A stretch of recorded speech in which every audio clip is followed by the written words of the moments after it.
The Galactic Council's emergency beacon pulsed with an urgency that Commander Zarak had never witnessed in her 3 centuries of service.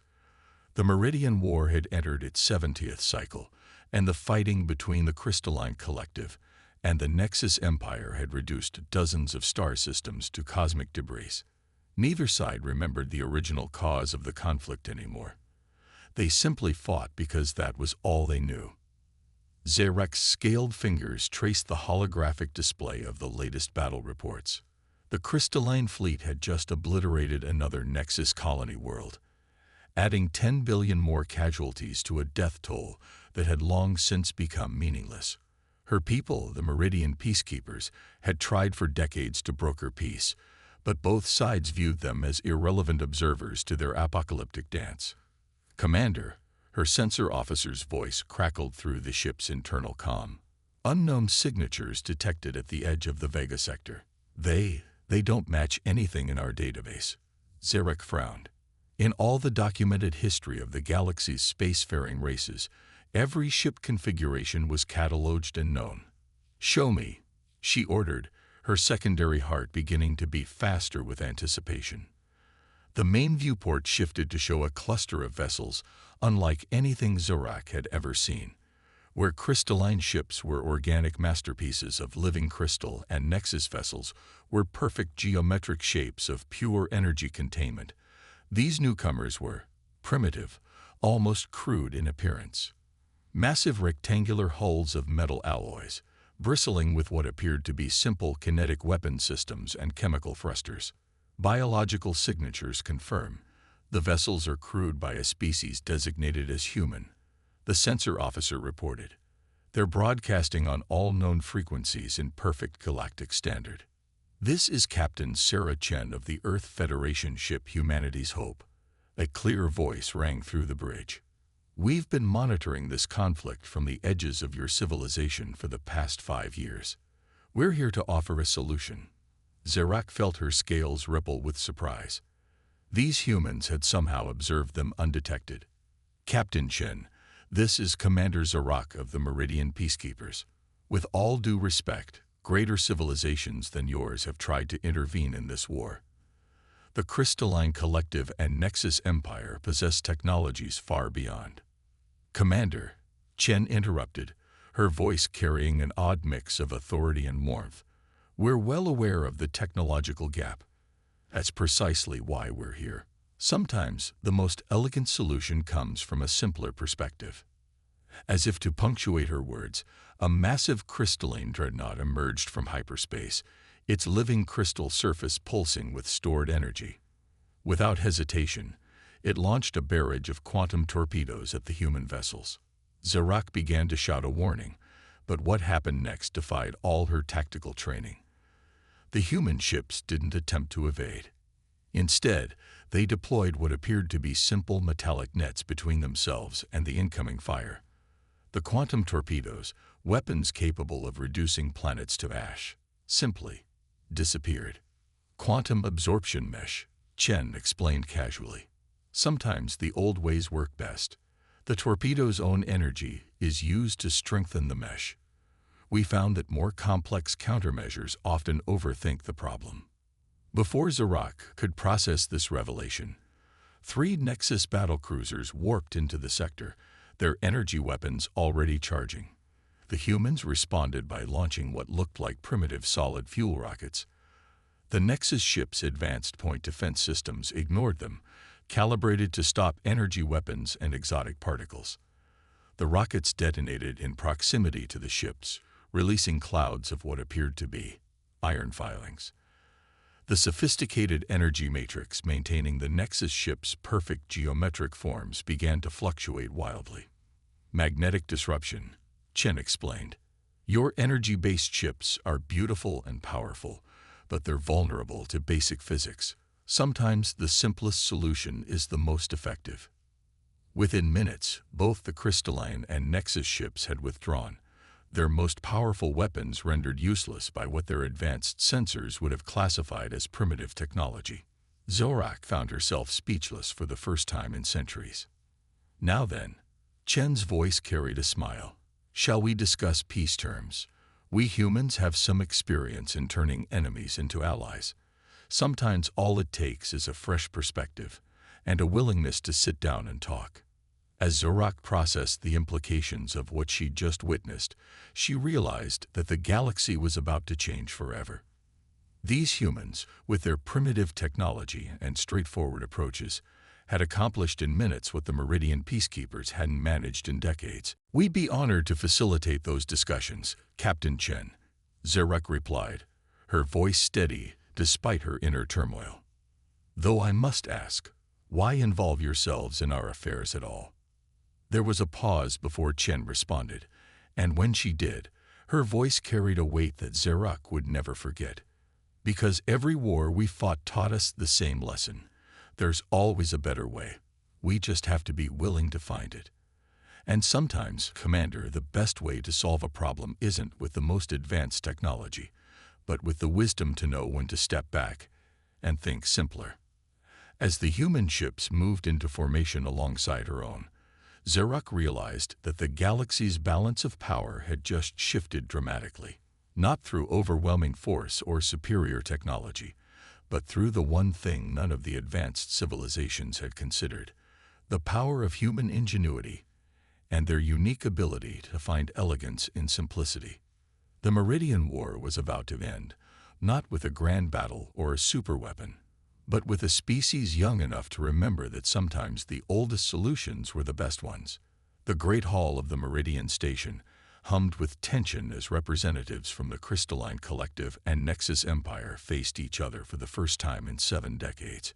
Captain Chen stood at the center of the diplomatic chamber, her calm presence a stark contrast to the barely contained hostility radiating from both delegations.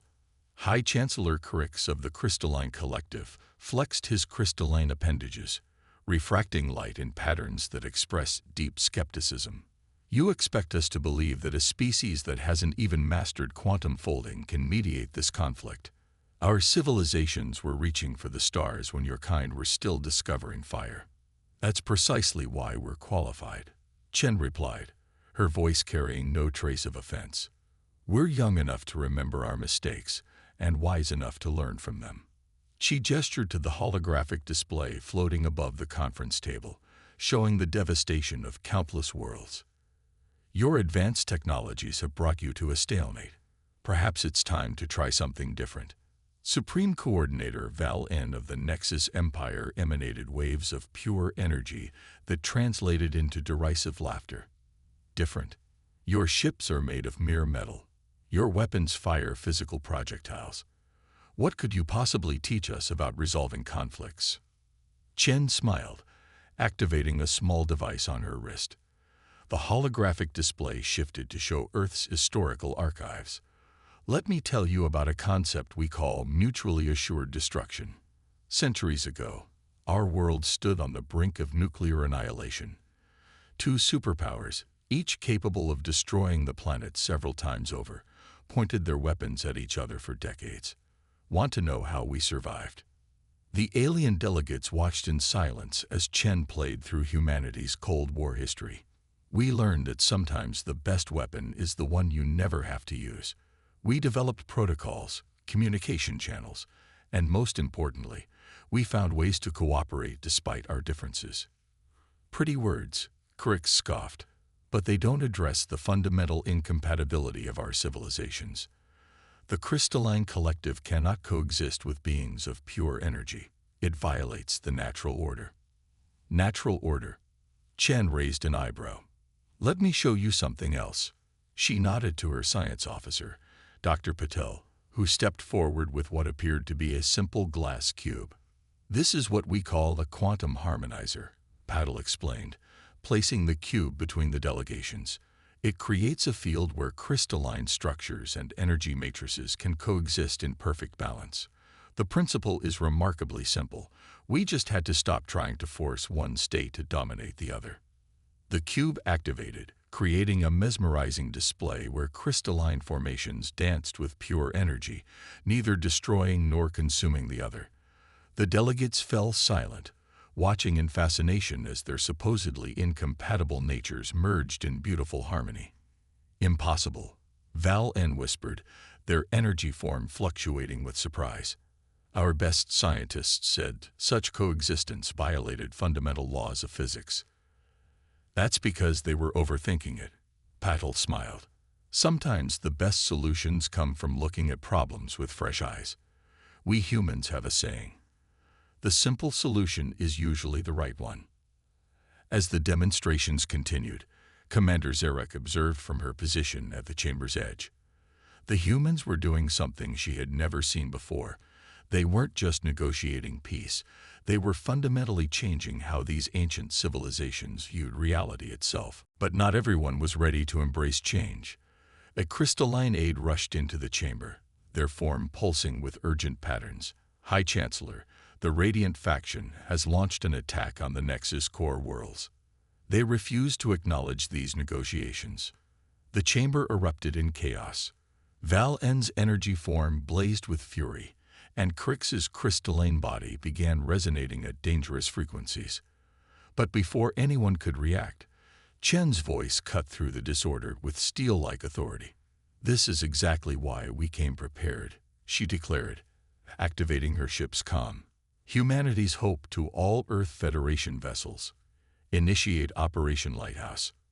Across the sector, human ships moved with practiced precision.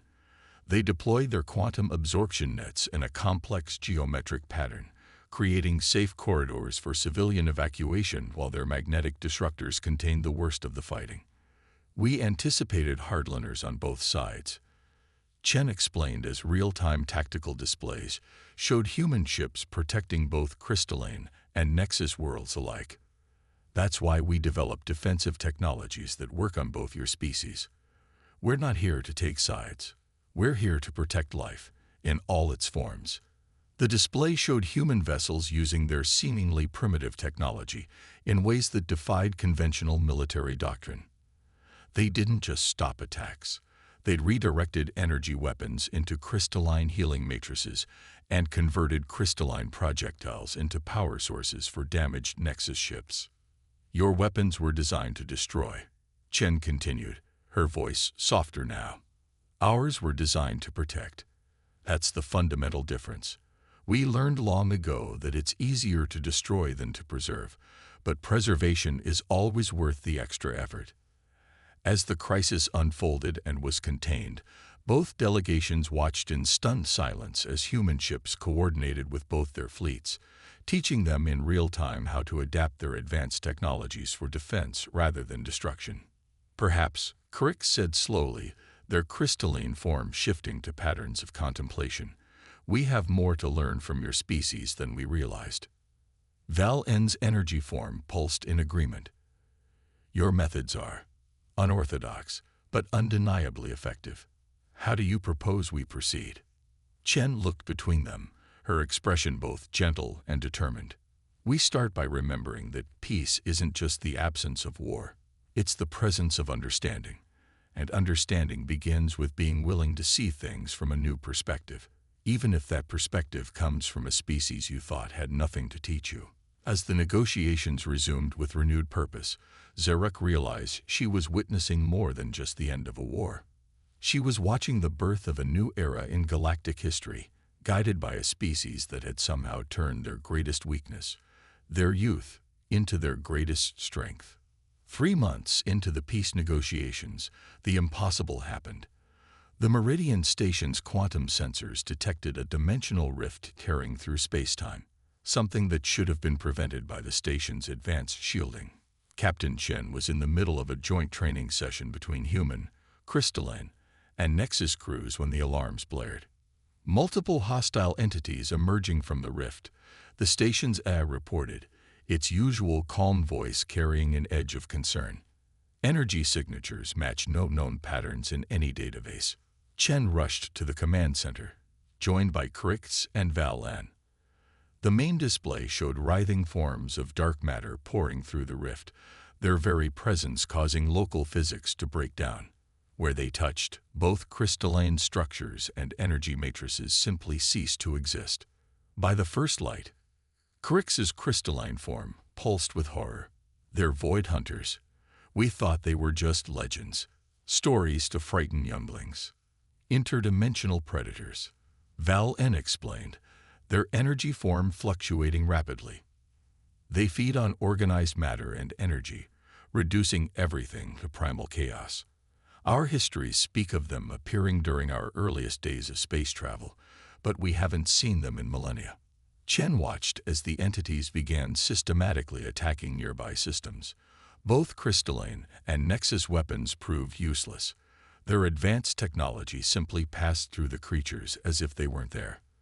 The Void Hunters seemed to exist partially outside normal spacetime, making them immune to conventional attacks. The rift, Dr. Patel said suddenly, studying the sensor readings. It's no coincidence, it appeared now. The quantum harmonizer technology we introduced, it must have created a resonance pattern they could detect. We accidentally gave them a way in. The admission could have shattered the fragile peace. Instead, Crix and Val N turned to Chen expectantly. They had learned to trust human insight in crisis situations. Then we'll find a way to send them back, Chen said firmly. Dr. Patel, what do we know about these entities? Not from the legends, but from what we can observe right now. Patil analyzed the data streaming in from multiple sensors. They're dark matter constructs, but they maintain coherence through some kind of quantum entanglement. That's why energy and crystalline weapons pass right through them. They're only partially in our dimension. But they can affect our dimension. Chen mused, watching as another crystalline outpost disappeared into void. Which means they have to anchor themselves here somehow. Nothing can exist in multiple dimensions without a connection point. The physics are beyond even our understanding, Val N admitted. We've spent thousands of years developing weapons of tremendous power, but never encountered anything that simply ignored them completely. Chen smiled suddenly, the expression surprising everyone present. Maybe that's been the problem.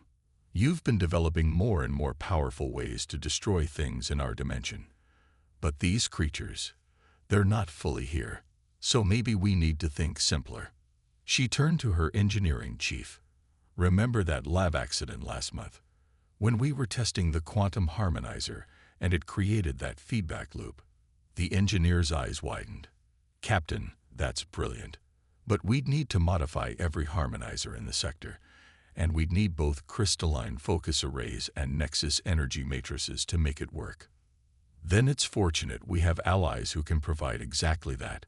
Chen turned to Crix and Val N. What I'm proposing is dangerous and unprecedented. We're going to turn our peacemaking technology into a weapon, not by making it more powerful, but by making it resonate at exactly the right frequency. Over the next few hours, as the Void Hunters drew ever closer to populated systems, human engineers worked alongside crystalline and Nexus specialists. They modified the quantum harmonizers that had originally brought peace, turning them into dimensional anchors. The theory is simple, Paddle explained to the gathered fleet commanders. The harmonizers already create a space where crystalline and energy forms can coexist. We're going to invert that effect, creating a space that forces everything to exist in a single-dimensional state. The Void Hunters won't be able to maintain their multi-dimensional existence. They'll either have to fully manifest in our dimension, where we can fight them, or retreat back through the rift. The combined fleet moved into position, each ship equipped with a modified harmonizer. The Void Hunters, sensing the trap, accelerated their attack. Space itself seemed to warp and twist as they charged the fleet. All ships, activate harmonizers on my mark, Chen commanded. She watched the tactical display, waiting for the perfect moment when the Void Hunters would be fully committed to their attack. Now, the devices activated simultaneously, creating a cascading wave of dimensional stability that spread across the sector. The Void Hunters' forms began to flicker and distort as they were forced to exist fully in normal spacetime. Their advantage lost, they found themselves facing a united fleet of 3 species, each bringing their unique strengths to bear. Crystalline ships use their living crystal hulls to refract and focus human magnetic disruptors, while Nexus vessels channel their energy through simple human-designed conductors to create weapons the Void Hunters couldn't phase through. It was a display of cooperation unprecedented in galactic history. The Void Hunters, facing weapons they could no longer ignore and unable to maintain their dimensional advantage, began a fighting retreat toward the rift. Chen ordered the fleet to maintain pressure, not through overwhelming force, but through careful coordination and perfectly timed attacks that gave the entities no choice but to withdraw. As the last Void Hunter disappeared through the rift, Dr. Patil activated the final phase of their plan. The modified harmonizers created a resonance pattern that collapsed the dimensional tier, sealing it permanently. In the aftermath, as damage reports came in and casualties were counted, Crix approached Chen on the station's observation deck. "You turned a device designed for peace into our salvation," the crystalline being observed. "But you did it without compromising its original purpose. Even when creating a weapon, you found a way to stay true to your principles." "That's the thing about humanity," Chen replied. "Watching as human, crystalline, and Nexus ships work together to repair the damage caused by the battle. We've learned that true strength isn't about having the most powerful weapons or the most advanced technology. It's about understanding when to use what you have, and more importantly, understanding that some problems can only be solved by working together." Val-In joined them, their energy form glowing softly. "Perhaps this is why your species was meant to find us. Not to end our war through force, but to show us a new way of thinking about conflict and resolution." As they stood together watching the combined fleet, Chen realized that the Void Hunters had given them something invaluable, proof that when faced with a true crisis, former enemies could become the strongest of allies. The peace they had brokered was no longer just a diplomatic agreement. It was now forged in battle and sacrifice. In the months following the Void Hunter incident, Meridian Station transformed from a neutral meeting ground into a symbol of unprecedented cooperation. Captain Chen walked through its corridors, now filled with a mix of humans, crystalline beings, and energy forms all working together. What caught her attention wasn't their differences, but how naturally they had begun to complement each other. In the primary research lab, Dr. Patil worked alongside a young crystalline scientist named Ixtal and a Nexus energy researcher called Venra. They were studying the modified quantum harmonizer technology that had saved them from the Void Hunters. The applications are extraordinary. Ixtal's crystalline form sparkled with excitement. By combining human intuition with crystalline focusing techniques and Nexus energy manipulation, we're not just creating new technology, we're discovering entirely new branches of science. Venra's energy form pulsed in agreement. "We spent millennia believing our forms of existence were incompatible. Now we're finding that our differences are actually our greatest strength." Chen smiled, remembering the skepticism these same scientists had shown just months ago. The Void Hunters had forced them to work together, but what was happening now went far beyond mere cooperation for survival. A commotion from the station's agricultural section drew her attention. There, human hydroponics experts were working with crystalline biologists to create hybrid food production systems. The crystalline beings had always struggled to maintain organic food sources for their few biological components, while humans had centuries of experience in optimizing crop yields. "Watch this, Captain," called out Dr. Maria Santos, the lead botanist. She activated a modified quantum harmonizer, and the crystalline structure supporting the hydroponic system began to pulse with energy. The plants responded immediately, growing at an accelerated rate while maintaining perfect nutritional balance. "We discovered that crystalline resonance patterns can enhance photosynthesis," Santos explained. "And the Nexus helped us develop energy fields that optimize nutrient absorption. We're looking at agricultural yields 10 times higher than anything Earth has ever achieved." But it wasn't just about technology. In the station's recreational areas, Chen observed human children teaching crystalline younglings about Earth sports, while Nexus energy forms created spectacular light shows for entertainment. Cultural exchange was happening naturally, driven by curiosity and genuine interest rather than diplomatic mandate. The station's central command center had perhaps undergone the most dramatic transformation. Where once there had been separate control systems for each species, now there was a seamlessly integrated operations center. Human intuition and flexibility combined with crystalline precision and Nexus data processing capabilities to create something entirely new. Captain, Commander Zaruk approached, her scales reflecting the ambient light. The first joint colony project is ready for your inspection. Chen followed her to the holographic display where the plans for New Haven were rotating slowly. The colony would be the first of its kind, a world specifically designed to support all three species simultaneously. Human architects had worked with crystalline engineers and Nexus environmental specialists to create something unprecedented. The colony's core would be a massive crystalline structure, grown rather than built, incorporating living quarters suitable for all three species. Human-designed environmental systems would maintain perfect conditions throughout, while Nexus energy matrices would provide power and computational networks that linked everything together. The most remarkable thing, Zaruk noted, is how each species naturally found its role in the project. The human's ability to improvise and adapt complemented the crystalline being's precision and the Nexus's efficiency. No one had to be told what to do. They just understood each other. Chen's comlink chimed with an incoming message from Earth. The Federation Council had been monitoring the integration process closely, and their latest communication brought unexpected news.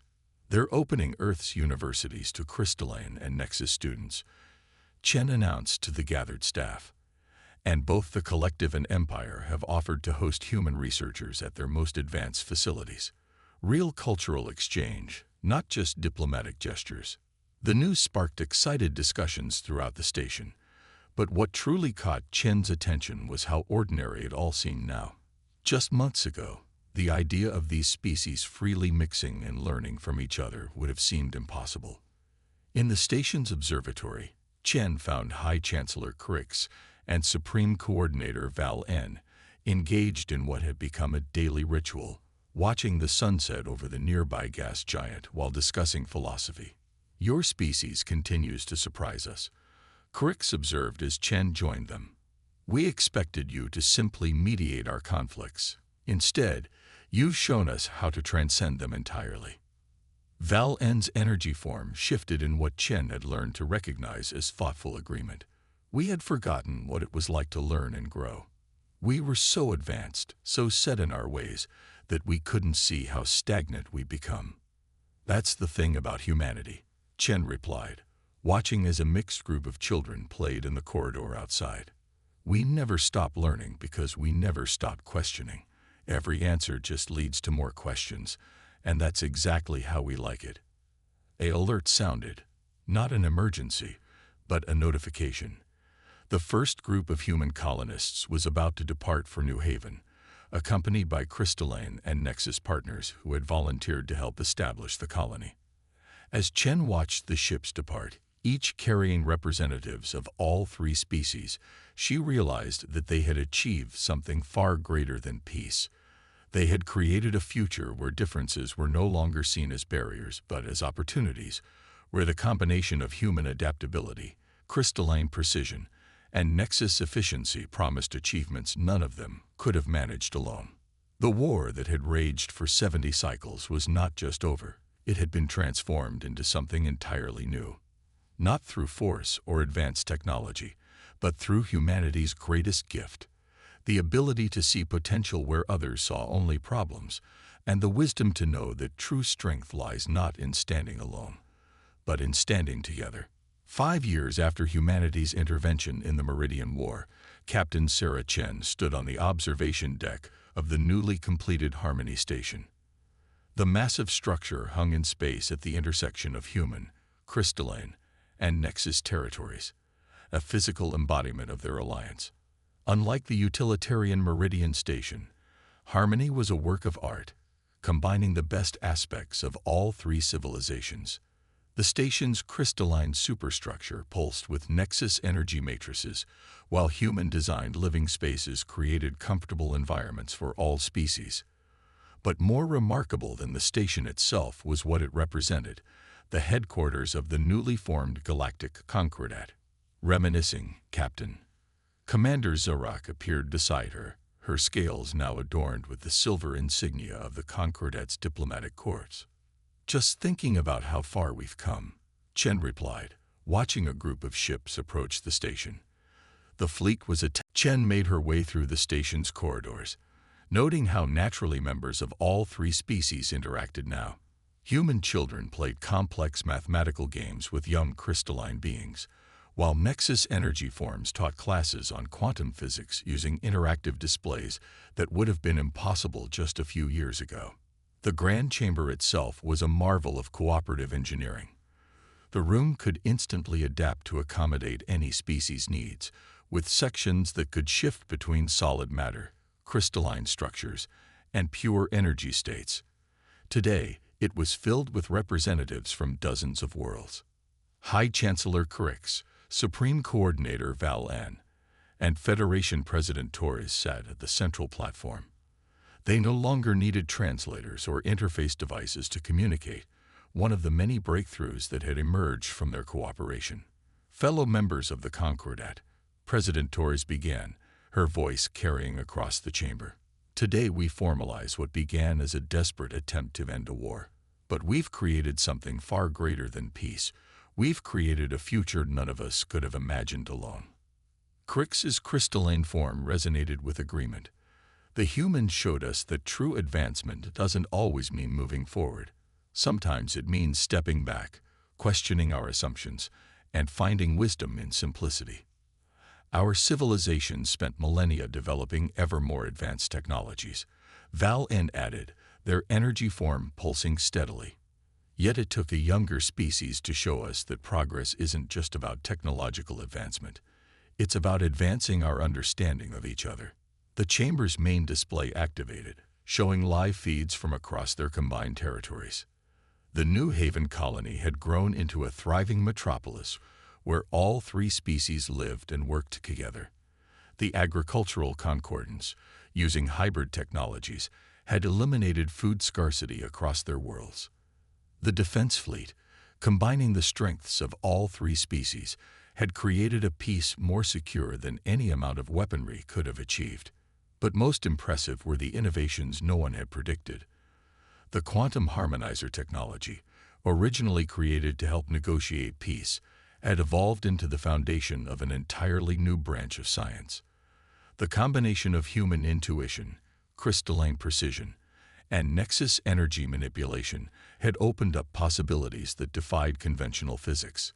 The Void Hunters taught us an invaluable lesson. Chen addressed the chamber. They showed us that the greatest threats can't be overcome by any one species alone.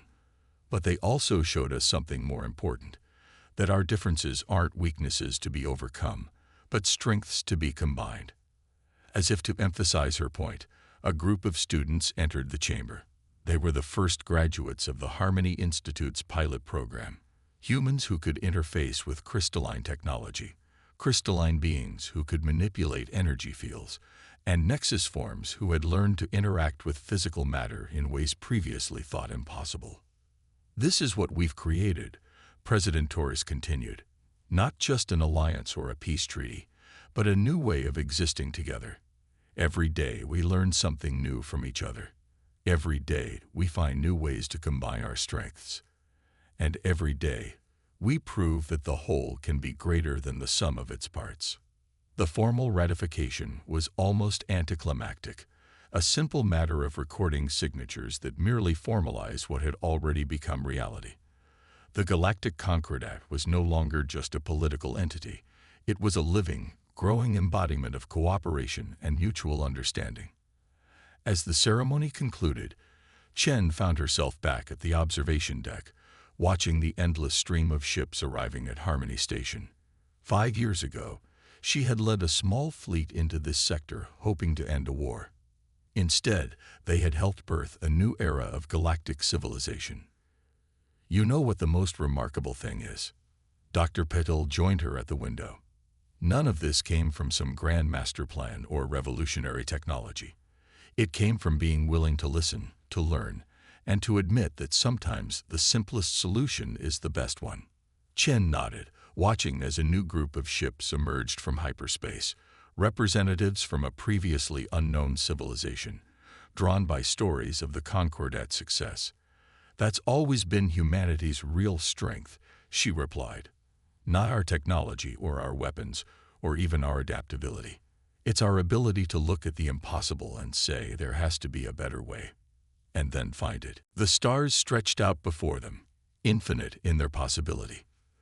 The war that had seemed endless was now a fading memory, replaced by something far more powerful: hope for a future where differences were celebrated rather than feared, where cooperation replaced conflict, and where the combined strength of multiple civilizations reached for achievements none of them could have imagined alone. It wasn't the end of their story, it was just the beginning. And as Chen watched the new ships approach Harmony Station, she knew that whatever challenges the future held, they would face them together. Not as separate species, but as a united galaxy, bound together by the simple truth that had brought them this far. Sometimes the most complex problems have the simplest solutions. You just have to be willing to see them.